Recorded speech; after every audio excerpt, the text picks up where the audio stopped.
சாய் பக்தர்களுக்கு என் அன்பு வணக்கங்கள். ஓம் சாய்ராம். என் அன்பு குழந்தையே, உன் வாழ்க்கையில் பாதை கரடு முரடாகத்தான் இருக்கிறது. அந்த பள்ளங்கள் வருவதற்கு முன்பு உன் வாழ்க்கையில் எந்த கஷ்டத்தையும் நீ பார்த்தது இல்லை. அந்த பள்ளங்கள் உன்னை யார் என உனக்கு உறுதி செய்யும் இடம். அந்த இடத்தில்தான் போராட்டங்களை நீ சந்தித்து கொண்டிருக்கின்றாய். போராட்டங்களை சந்திக்கும் பொழுது உன் மன உறுதி, தைரியம், பலம், தன்னம்பிக்கை, எதையும் எதிர்கொள்ளும் துணிச்சல் இருக்கிறதா என்று உன்னை அடையாளம் காண வைக்கும். அந்த ஒன்று தான் இந்த போராட்ட களம். ஆனால் ஒன்றை புரிந்து கொள், இந்த பள்ளங்களை நீ தாண்டி விட்டாய் என்றால் ஜெயித்து விட்டாய் என்று அர்த்தம். உன் வாழ்க்கையில் நீ வெற்றி பெற்று விட்டாய் என்று அர்த்தம். உன் வாழ்க்கை என்றும் எப்பொழுதும் என் கைகளில் தான் இருக்கின்றது. என் கருவில் பத்திரமாகத்தான் நீ இருக்கின்றாய்.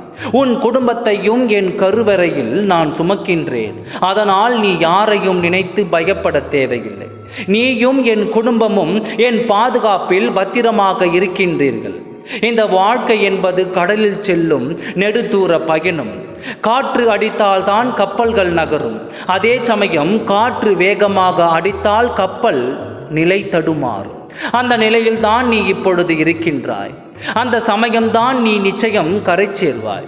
அந்த காற்று வேகமாக அடிக்கும் பொழுதுதான் அதில் நீ சந்திக்கும் நிகழ்வுகள் உன் மனதை ரணப்படுத்தி கொண்டிருக்கின்றன. ஆனால் அந்த ரணத்திற்கு துடுப்பாக என் வார்த்தைகள் ஆறுதலாக அமையும். நிச்சயம் உன்னை உயர்ந்த நிலைக்கு கொண்டு வந்து தீருவேன். உன்னையும் உன் குடும்பத்தையும் எல்லா சிக்கல்களிலிருந்தும் மீட்டு எடுப்பேன். இப்பொழுது கால தாமதங்கள் நடக்கலாம், காத்திருப்புகள் நீண்டு கொண்டே இருக்கலாம். ஆனால் ஒன்றை புரிந்து கொள், அவசரப்பட்டு முதலில் வரும் செங்கல் கோவிலின் அடித்தளத்தில் நின்றுவிடும். பொறுமையாக காத்திருக்கும் அந்த செங்கல் கோபுரத்தின் உச்சியில் அமர்ந்துவிடும். எத்தனை தூரம் நீ காத்திருக்கிறாயோ, எந்த அளவிற்கு நீ பொறுமையாக இருக்கின்றாயோ, அந்த அளவிற்கு உயர்ந்த நிலையை நிச்சயம் நீ அடைவாய். தாங்க முடியாத கஷ்டங்களை இப்பொழுது நீ சந்தித்து இருக்கலாம். தாழ முடியாமல் தவித்து கொண்டிருக்கலாம். ஆனால் ஒன்றை நினைவில் கொள், நீ ஒரு பொழுதும் உன்னை நான் தாழ விட மாட்டேன். குறித்து வைத்துக்கொள். உன்னை இல்லி நகை அடையாவர்கள் கண்கள் பார்க்கும் பொழுது கோபுர உச்சத்தில் நான் அமரச் செய்வேன். தைரியமாக இரு, நல்லதே நடக்கும்.